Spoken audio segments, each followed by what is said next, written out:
PJ, I'm overwhelmed kasi unang-una nung na-invite to work in this project. First, it's really my first time to work with Gerald. And as this went on, I told myself, bakit ngayon ko lang siya natatrabaho? He's very impressive. The dedication and the depth na ayoko kasi na artistang tamad. Ayoko na artistang hindi nagre-research. Meron po bang tamad? Gusto mo ba pangalaman Charot natin? tawa, charot. Ready ako. Huwag kitang simula sa Sige na, Direk, para mag-trending tayo. Panugurin ang mga tao. No, and then, when you look at it, yung nakatabi kay Gerald, mga leading ladies na nagkaroon ng sarili nilang show.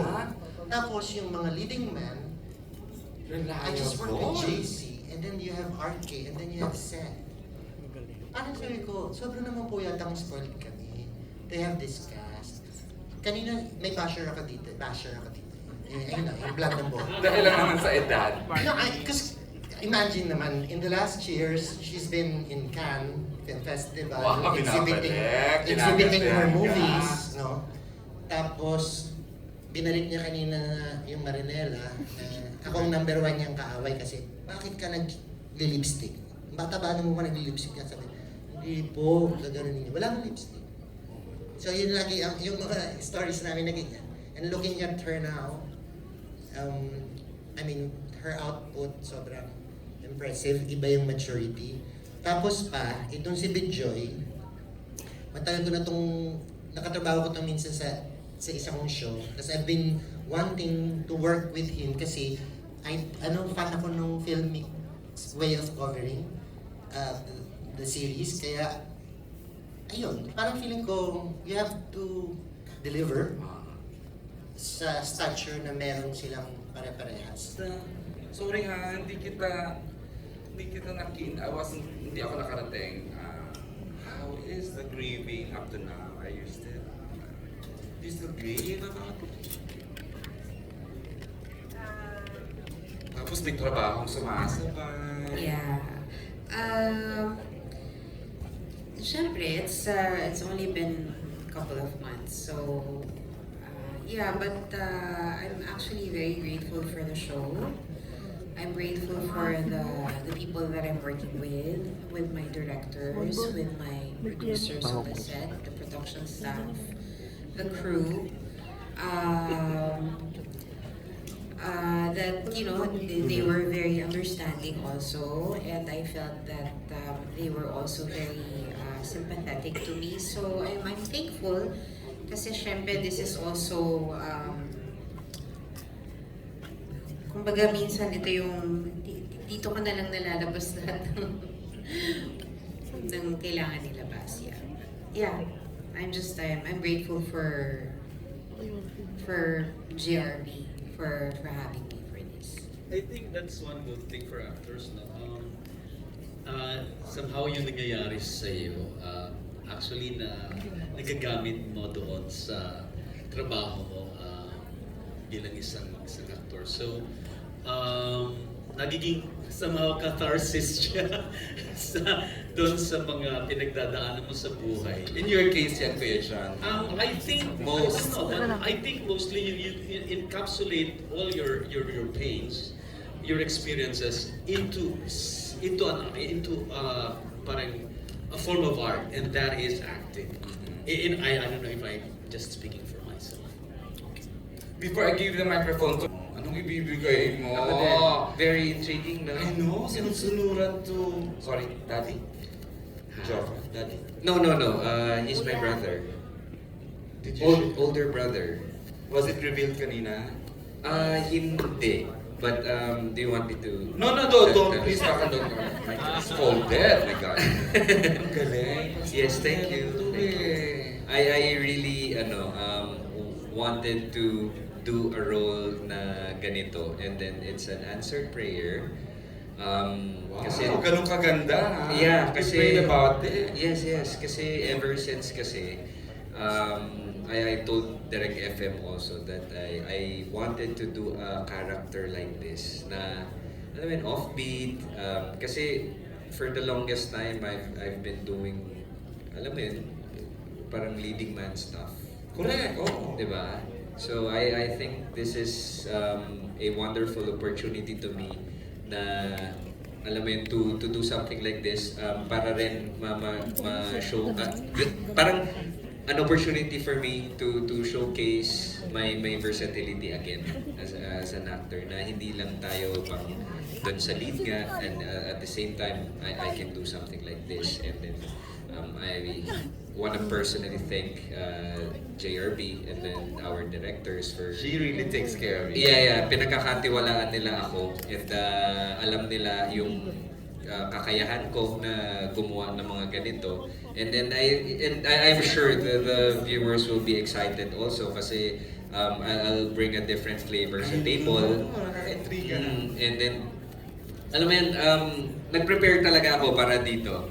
And na-excite ako kasi knowing that I'll be working again with Gerald kasi nagkatrabaho na kami before but hindi kami magkalaban kasi but this time enemies kami dito. So alam ko na yung uupuan ko na posisyon very hard and very challenging kasi nga si Gerald yung palagi ko makaka-eksena dito. Kaya yeah, kailangan nilang abangan. It's challenging but it's beautiful to watch. And then the dynamics that we have here, yung pagkakatimpla ng mga directors namin dun sa mga characters, it was beautifully done. Thank you, Jace. Direk Bijoy, sorry ha. Alam ko gumawa ka na before ng mga nanara, mga teleserye. But I consider this your best. Thank you. Iba, even, I don't know kung amin niya to, pero I think ginamin to ni FMR ha, na parang pinipreview ni Direct FMR yung mga shots mo. Sabi niya, EJ, he's really good. I'm a fan of his execution, his mounting. Gaya ko lang naman ang ginagawa ni Direk. So, I'm also learning a lot from him, from how he does his 40-decade director, di ba? That's my So it's responsibility. also a great opportunity for me to, we constantly learn and the opportunity to work side by side with Direct FM and the wonderful cast and the production behind it. Sobrang happy, sobrang grateful. Yun lang po. Congrats, Direk. So noon, mahirap isulat. I agree with Kuya Pip, no? It's sila yung next in line. And there is so much maturity because halos magka-match din kami ni Gerald in show business. So nakita ko rin yung maturity ni Gerald when it comes to his craft. Actually, yes, Gerald, everybody here, especially Shaina, although mas matanda si Shaina sa aming sa industry. So Jessie din. And now we're seeing the growth in Francet. You know, Hindi na po siya katulad ng dati na sobrang pa-sweet, sobrang teenager dito. Sorry po. Fun and Dito lighthearted, parang yes. ganun. Dito po talaga mas challenging na yung mga eksena. Right. Pero ako nga po pag kada uwi ko galing taping, iniisip ko paano ko siya natatapos. But then, nagkakaroon ako ng realization na yung team po talaga yun. Sila Direk Bijoy, si Direk FM. Kahit po madalas po, nabubuli po talaga ako sa set. Talaga? Joke lang po. Mga kulitan po na. Okay. Kailangan nun, di ba? Mga fun moments. Alan Sancon of Stars Patog will ask the next set of questions. Hi, Alan. Hello, yeah, good evening. Yung question ko for Jessie. Yeah, Jessie, this is your comeback, di ba, teleserye after how many years? Nalibago ka ba? And what are the challenges you encountered during the shoot na medyo nangalawang ba? Di ba, pag matagal na hindi nakapag-acting, parang ganun. The very first scene, Jessie. Yeah. Hi, Brian. First scene ko, yun yung walang lines, yung nasa back. Kaya nagpapasalamat ako kina Direk kina Sir Senon, kina Miss JRB, kasi talagang break in nila ako. Ganon. So, unti-unti nilang kinukunan yung mga eksena ko hanggang sa finally, pabigat na ng pabigat yung mga eksena. So, nakapag-adjust naman ako kahit papano. And yun nga sinasabi ko, paulit-ulit talaga. I'm just really grateful na inaalagaan talaga nila ako. Talagang alam ko, okay, hindi nila ako papabayaan. So yung sinasabi ko kanina, marami pa nga abangan talaga sa show na to. Yung character ko dito, si Agnes, marami pa talagang mga secrets mag-unfold. Thank you. Welcome back to to acting. Thank you. Yung second question ko for Gerald. Tanong ko lang Gerald kasi although parang nasagot na rin yung question ko about yun na ano yung kakaibang role mo dito. Pero siguro same as yung question ko kay Jessie, ano yung challenges you encounter? Sa Budoy maraming challenges dun because parang kakaibang role mo dun. Pero this time dito, ano yung challenges you encounter doing this teleserye na medyo bago ka dun sa character at role mo? Siguro isa sa pinakamalaking challenge yung specific yung mga kailangan kong banggitin. Tulad ng seed phrase, crypto wallet, kasi hindi ako masyadong aware sa mga digital technicalities, ang daming technicalities. May mga ibang words doon na never ko narinig ever sa buong buhay ko. So, nire-research ko pa, gano'n. And syempre, dahil totoong buhay naman to at nangyayari talaga sa totoong buhay, kailangan alam mo yung sinasabi mo. So, yun, isa sa mga doon. But, you know, you can have the drama, you can have the crime, suspense, action, but it really comes down to the preparation and the story, yung story na ginagawa mo. Kailangan naiintindihan mo sa whole. Kailangan po alam mo kung yung mensahe na gusto mo iparating sa audience mo. Thank you. May pahabol lang ang question kay Francine. Sabi mo parang napansin din namin this is your parang mas mature na role, no?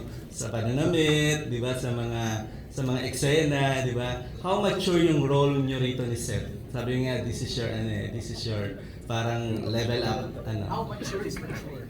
Direct? How mature? Hindi po. Yung character ko po, I think talaga nabigyan siya ng buhay because of our directors. Hindi ko po talaga maiwasan banggitin sa sagot ko si Direct FM kasi malaking tulong po sa akin yun.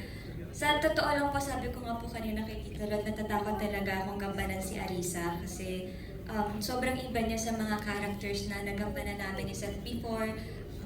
Yung last serie po namin, 30 Linan pa, natatay ko rin po si General. Dito, hindi siya yung bratinela lang. Ang lalim nung pinanggagalingan po ng character ko. And yung pinaka-challenge po talaga niya is paano ko siya gagampanan ng mas woman na siya, nang hindi bata yung mindset niya, hindi yung padalos-dalos sa mga desisyon. Although magkakamali din naman po yung character ko dito, pero in a way na isosolve niya yung problema niya in a mature way. Kasi iba rin yung nuances and vulnerabilities ng isang teen to a young adult. No? So talagang uhugutin mo ngayon. How old are you na ba now? 21 po. 21. O, young adult na nga talaga. Diba? Yun ang challenge. Alan, Thank you, MJ. Congratulations, everyone. Ang next question